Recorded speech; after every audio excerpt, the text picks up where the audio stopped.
Olá, sejam bem-vindos ao podcast Descomplica e Aplica. Eu sou a Lúcia Rodrigues, eu sou orientadora de negócios, eu ajudo empresários a pagar menos impostos e a descomplicar o seu negócio, de forma que você consiga aplicar questões práticas e legais no seu dia a dia, né? Então, se você tem dificuldade e acha que tudo que é relacionado a imposto, a negócio é um bicho de 7 cabeças, você está no podcast certo. Hoje, o nosso episódio é especial. E é bem diferente. Hoje eu quero entrevistar um ícone da contabilidade no Brasil. Além de ser um amigo, uma pessoa que eu gosto muito, eu admiro demais o trabalho dele. Ele que tem mais de 30 anos de experiência na área contábil e tributária, é professor universitário e de pós-graduação, mestre pela PUC, Lorivaldo Lopes. Tudo bem, Lorivaldo? Tudo bem. É uma honra, é um prazer muito grande receber você aqui para a gente bater esse papo, que eu sei que ele é de extrema importância para quem está ouvindo a gente. Esse podcast é um marco, não só para quem é da empresa contábil, mas para você que é empreendedor. Porque a gente está falando aqui com o Lorivaldo, vocês não têm noção a quantidade de conhecimento e coisas relacionadas à empresa que esse homem conhece. Lorivaldo, eu queria que você se apresentasse, por favor. Uma honra estar aqui, Lúcio. Obrigado pelo convite. Eu estou há mais de 30 anos, como você bem frisou, na área contábil e tributária, experiência em todos os setores, comércio, indústria e serviço. E, obviamente, que nessa trajetória, né, da minha vida profissional, eu fui agregando aí bastante conhecimento. E a minha ideia é aplicar isso e fazer com que as empresas sofram menos, né, na questão contábil e questão tributária. Lorivaldo já teve, assim, uma oportunidade de atender grandes empresas, muitos clientes, né? Grandes empresas, Lorivaldo. Eu queria que você contasse um pouco pra gente da sua formação e um pouco da experiência com seus grandes clientes. A minha formação é uma formação contábil, né? É com pós-graduação. Na verdade, eu sou técnico contábil, sou bacharel em ciências contábeis. Depois eu fiz pós-graduação em administração contábil e financeira. E, por último, eu fiz aí o mestrado na PUC em contabilidade e auditoria. Contabilidade no almoço, contabilidade no jantar, contabilidade no Brasil isso. É para nos alimentar. E tem um convite da FCU, né, que é a Florida Christian University, para fazer o doutorado lá com eles. Estou pensando, né, mas a minha grande preocupação será que não está na hora de parar de estudar, né? Apesar que eu vivo estudando o tempo todo. E eu cheguei para São Paulo, eu vim do interior, sou mineiro, né? E eu estava, na verdade, com 17, 18 anos, e estava na 5ª série do ginásio, né? Eu era, assim, o mais velho da sala, da minha turma. E foi uma história interessante, porque eu entrei em contabilidade de gaiato, né? Eu sempre gostei de jogar futebol, eu sempre gostei de estar com amigos, batendo papo. E eu fiz datilografia, né? Hoje acho que muita gente nem sabe o que é isso. Eu fiz um curso de datilografia, até hoje eu sei quais são as letras dos dedos, né? A, S, D, F, Z, C, L, K, J, H, porque eu aprendi com o teclado coberto. E eu me tornei um bom datilógrafo.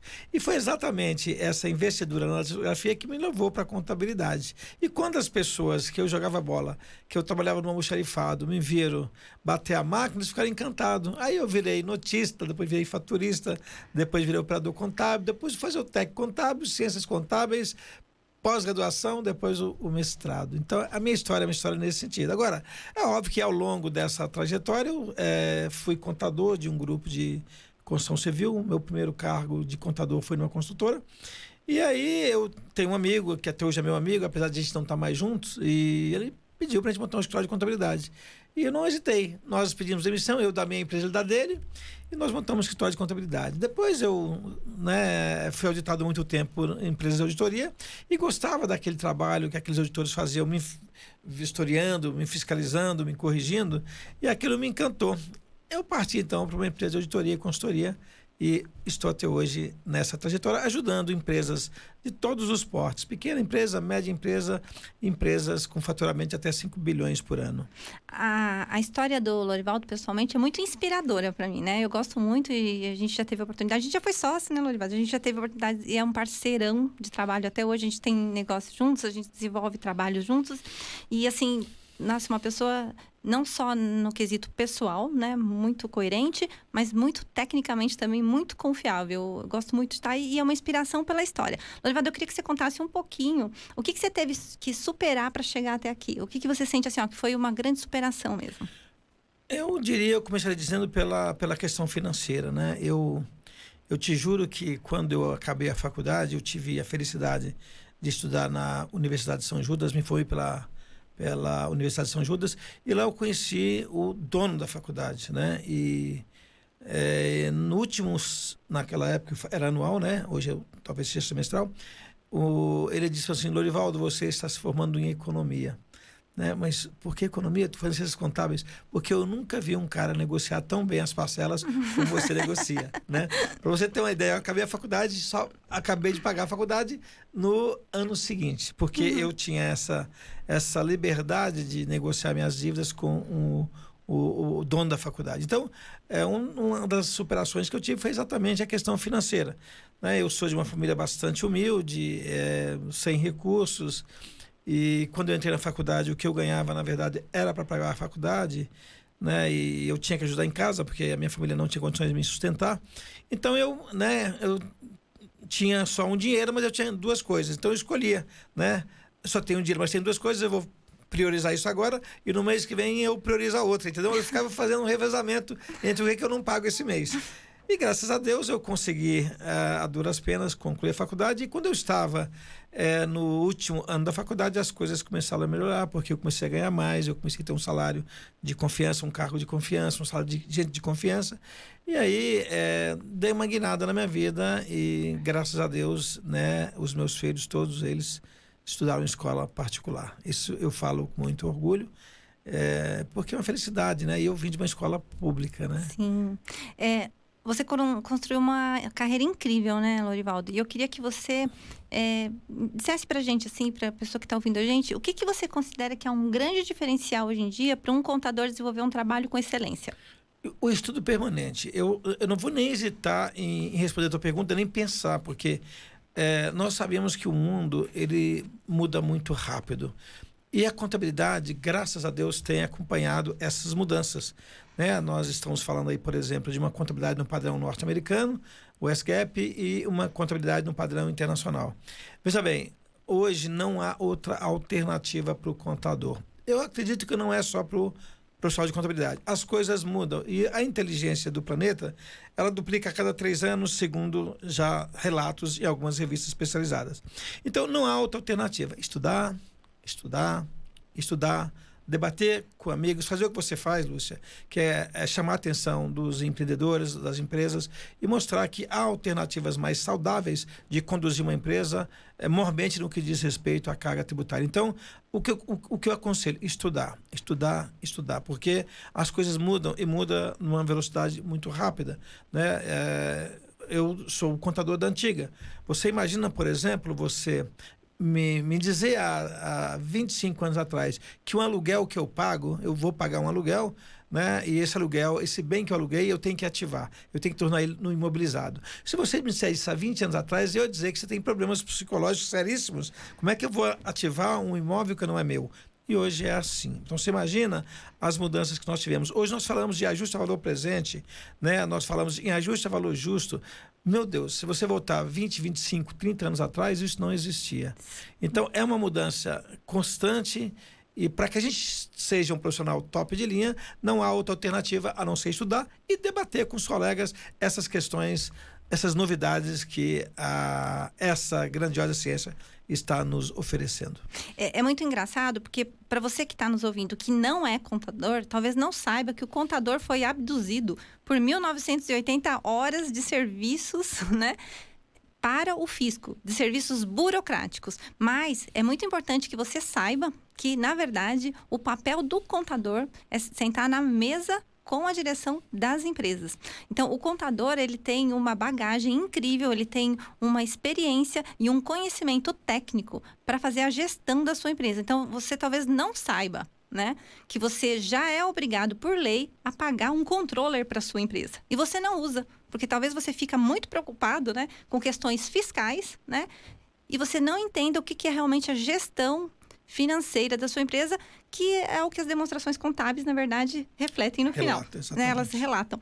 Né? E assim, já aproveitando o gancho que a gente entrou na parte técnica, Lorivaldo, eu queria que você falasse para se tem alguma atualização que surgiu nesse ano, já alguma coisa no CPC, alguma coisa dentro da IFRS que a gente possa falar que está aplicável a partir de 2021. Sim, tem sim, Lúcia. Tem, e a pandemia corroborou com isso. Para você ter uma ideia, nós falamos que quando você hoje vai alugar um bem, quer seja um bem imóvel, quer seja um bem móvel, se você tiver o controle desse bem e fizer uso constante dele, esse bem não pode ser mais taxado como despesa com aluguel, e sim como quê? Como um ativo imobilizado. Então você vai ter que ativar esse bem com que valor? Você estima o prazo de vida desse bem que você vai fazer uso, multiplica pelo valor da parcela e ativa isso trazendo valor presente.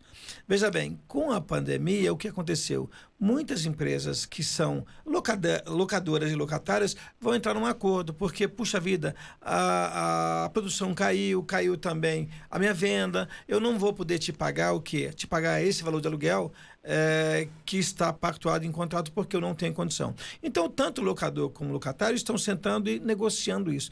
O CPC 6R2, que fala em ativar esses bens, que é o chamado lease, né, operacional, esse CPC trouxe uma novidade, dizendo, olha, você, em sendo de bom grado, deve fazer o seguinte, um ajuste nesse valor que foi repactuado entre locador e locatário. Essa foi uma mudança interessante e nós, contadores, temos que estar atentos a isso. Se vamos ou não considerar essa repactuação de preço nesse contrato de arrendamento. Essa é uma regra. Com relação à parte fiscal, o que nós vimos foi mudança no ICMS com o governador Dória. O governo federal, eu tenho que externar isso aqui, eu tenho um livro chamado Contabilidade Geral e Tributária, está indo para a 12ª edição. E esse livro, você tem uma ideia, desde que o Bolsonaro entrou, ele está atualizado. Por quê? Porque o nosso presidente, ele não mexeu na carga tributária. Ele não mexeu em tributos. PIS, COFINS e IR, contribuição, continua como dantes. Entendeu? É óbvio que ele alteraria se nós tivéssemos, se ele tivesse mantido lá um especialista em tributos que foi ministro dele, o Marco Sintra, que ele demitiu.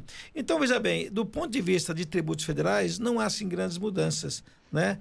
Mas do ponto de vista do município, há muito incentivo, e do Estado, sim, há mudanças interessantes em carga tributária.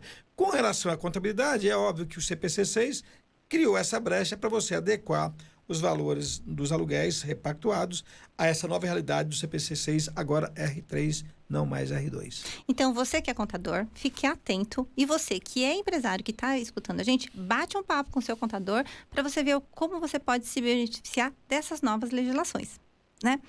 Eu queria que você contasse pra gente, porque agora nós estamos num período bastante interessante, né? Porque assim, quando o ano começa, pro contador, né? E pro empresário também, é que às vezes o empresário não se dá conta. Mas você começa com quase assim, com um cronograma muito curto, né? Então a gente começa muito apertado, com muitas obrigações em relação ao fisco. E uma das obrigações que você tem, que aí não é só em relação ao fisco, mas também são obrigações gerenciais, posicionamento, para poder tomar decisão em relação ao ano passado, agora são as rotinas de encerramento de balanço, né? E já uma preparação aí para o imposto de renda de pessoa física. Aí eu vou te perguntar, Lorivaldo, quais são os desafios diante do cenário que a gente tem de pandemia, que você acha que o contador vai enfrentar e o que ele precisa se atentar? Então, essa é uma questão muito boa. Por quê? Porque nós estamos realmente num momento de turbulência. Nós estamos falando agora de encerramento de balanço, nós estamos falando de entrega de obrigação acessória, nós estamos falando de pandemia, né? Já se cogita em fechar tudo novamente. Veja, eu tenho... vou contar um pouco do que eu estou vivendo nesse momento em função disso que você relatou.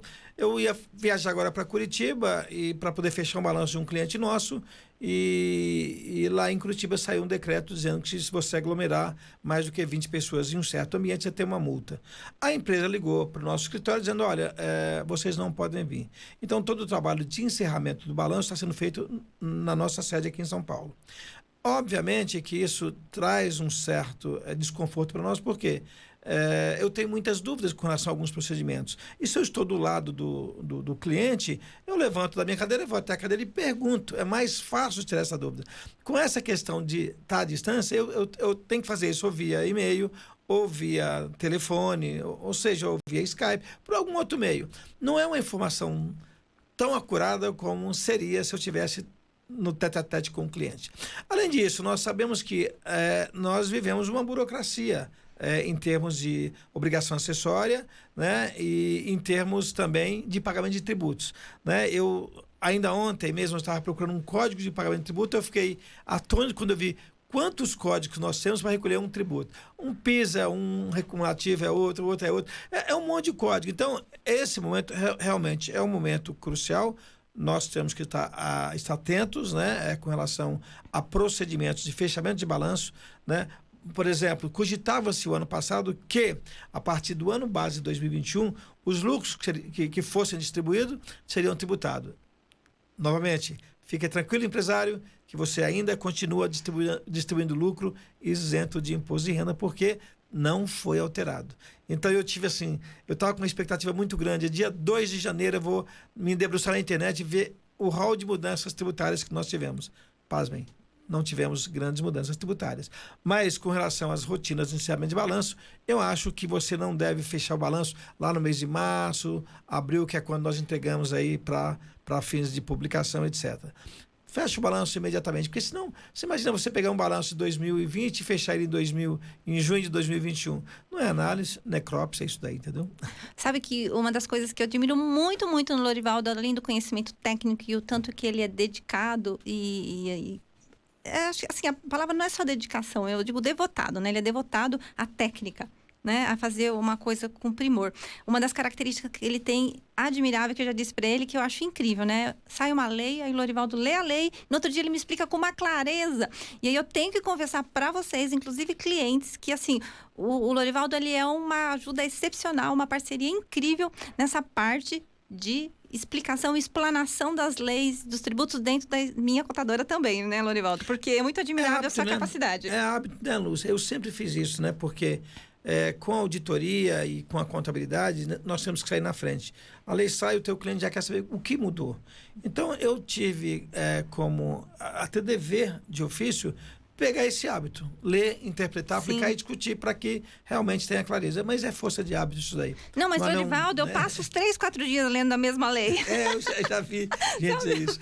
Cada um tem uma facilidade com uma coisa, né? Eu, por exemplo, se você perguntar, eu tenho essa facilidade? Tenho, graças a Deus me deu esse dom de saber interpretar. Mas, por exemplo, eu sou um cara, eu me considero, ainda que eu goste muito de TI, eu sou um cara analfabeto em TI. Eu confesso para vocês que eu não sei somar no Excel. Então, você vê que é uma deficiência. Não dá para ser perfeito. Então, eu tenho hoje gente de TI no escritório que fala, cara, como é que você não sabe somar no Excel? Eu não sei. Eu não estava muito ocupado desenvolvendo a habilidade. Exatamente. Né?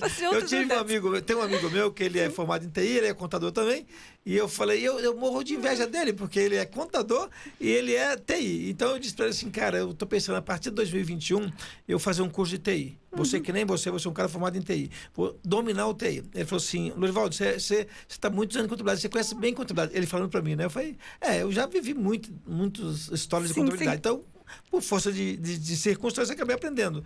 Eu falei, eu vou aprender TI também. Ele falou assim, você vai ficar 4, 5 anos estudando TI. Eu falei, depois vai ficar mais 10 anos para ficar bom em TI. Eu falei, mais ou menos. Então, aí para você se consolidar com a profissão, uns 20 anos de experiência. Eu falei, ele falou, não vai dar tempo, entendeu? Melhor não. Então, gente, vamos fazer a parceria que é melhor, né? Esse é o motivo que eu tô colado em você, Lorivaldo. Porque assim, eu tenho toda uma especialização em gestão de negócio, toda essa parte na parte de gestão humana, né? Gestão de processos, organização. E eu percebo assim que eu tenho uma habilidade muito grande de uma visão sistêmica de uma empresa, né? E eu sinto assim, eu consigo ter uma visão, organizar, ajudar nas estratégias. E eu conheço contabilidade, tenho formação em contabilidade, mas eu sempre brinco, eu não sei nem emitir uma nota fiscal dentro do escritório contábil. Pois é, né? Eu tenho pessoas técnicas que me ajudam. Que fazem isso, né, isso. Pra você? Então, assim, você tem que realmente se dedicar ao que você é bom, né? E eu sempre bato nessa tecla, né? Acho que não é a primeira vez que eu repito essa frase aqui para vocês no Descomplica e Aplica. Procura um especialista, porque assim, é muito difícil você ser bom em todas as áreas. É impossível. Daria, né? Se Deus nos concedesse uma vida de, por exemplo, 1000 anos, eu até acho que daria. Sim, mas com essa vida de 60, 90 anos de idade, eu não acredito que um cérebro seja capaz de assimilar tudo isso. Porque, olha, imagina eu, mais 35 anos para ficar igual o Lorivaldo. Não dá, né? Assim, quer dizer, até dá, né? Mas eu gostaria que nesses próximos 35 anos eu desfrutasse outras coisas. Exatamente. Muito bom. Lorivaldo, olha só, a gente está aqui, o imposto de renda de pessoa física está chegando. tá? E aí eu queria que você desse uma dica aí nesses seus anos todos de experiência, o que o contador pode fazer para não se atrapalhar, tá? E para que ele fature, né? Porque é uma oportunidade para o contador e também é uma oportunidade para o empresário, né? De abater, de conseguir se organizar com a parte do imposto de renda. Então, eu queria que você desse aí uma dica com essa sua experiência. O que ele pode fazer? Olha, a primeira coisa que você tem que fazer é procurar um contador que, de fato, conheça a imposição da pessoa física, né? Eu tive o desprazer, eu falo isso com certo pesar, porque eu sempre defendi e vou defender a classe dos contabilistas, mas é óbvio que a gente sabe que nesse universo que nós vivemos, não é só contabilista, é médico, engenheiro, advogado, há sempre aqueles profissionais mais negligentes. Então, a primeira coisa que você tem que fazer é procurar um bom contador, um cara que conhece imposto da pessoa física, a legislação, porque, veja bem... E deixa eu só te interromper uma coisa. Quando ainda a pessoa procura um contador, né? Porque, assim, eu já tive a oportunidade de ouvir experiências que, às vezes, a pessoa acha que nem precisa de um contador. Não é verdade. Não faça isso. Eu sempre que estou com dor de cabeça, eu sempre vou no médico. Eu não vou, por exemplo, no engenheiro de jeito nenhum. Então, eu recomendo que procure a pessoa certa. O contador, ele está no dia a dia dos rendimentos tributáveis, isento, tributação exclusiva. Ele sabe, quando você falar para o contador, esse rendimento tem tributação exclusiva, esse rendimento é um rendimento tributável, esse rendimento é isento, não tributável. Você fala com o contador, isso para ele respira isso. Soa como música, né? Agora, você pega um cara que é um despachante aventureiro, você pode ter problemas. E, lamentavelmente, eu não sei se isso é bom ou ruim, mas é lamentável que esses BOs só vão surgir depois de 3, 4 anos, né? Eu sempre falo, né? Que o serviço de contabilidade tem garantia de 5 anos. Exato. Então, eu te recomendo procurar um contador, né? Esse contador vai te dar todas as dicas necessárias, por exemplo, saber onde é que enquadra o teu rendimento, se é isento e não tributável, se é tributação exclusiva ou se é tributado na fonte, na declaração. E, obviamente, ele vai também fazer um cálculo para você, o que é melhor, se é um modelo completo, se é um simplificado. Ninguém melhor que o contador para te dar essa orientação nesse sentido. Sim. Muito bom. Lorivaldo, que delícia bater esse papo com você. Adoro, né? A gente tem a oportunidade, às vezes, de estar junto em ambientes de trabalho. Sempre um prazer estar junto com você. Sempre aprendo muito. A recíproca é verdadeira, Lúcia. A recíproca é verdadeira. Muito bom. Muito obrigado você também que escutou a gente até aqui. Não perca o próximo Descomplica e Aplica. E, ó, eu já fico com ideias aqui para trazer o Lorivaldo para outras coisas, porque vocês não sabem a quantidade de conhecimento que esse homem tem. Viu? E assim, e também já vou deixar aqui um spoilerzinho para vocês. Ontem eu tive a oportunidade de participar aí do planejamento estratégico da construção dos cursos do Lorivaldo para o ano todo e tem novidade, tem coisa legal. Fique atento aí, não é, Lorivaldo? Sim, temos bastante curso para 2021, ainda que a gente vive essa pandemia, mas os cursos podem ser feitos de forma, né, via web, ou pode ser um curso gravado, como é a nossa proposta, e com direito a você interagir diretamente comigo naquilo que for a tua dúvida. Fique atento aí, pode acompanhar o Lorivaldo nas redes sociais, tá? Lorivaldo Lopes. E é isso, acompanhe também minha contadora. Muito obrigada por estar aqui com a gente. Um beijo grande, até a próxima. Descomplica e Aplica.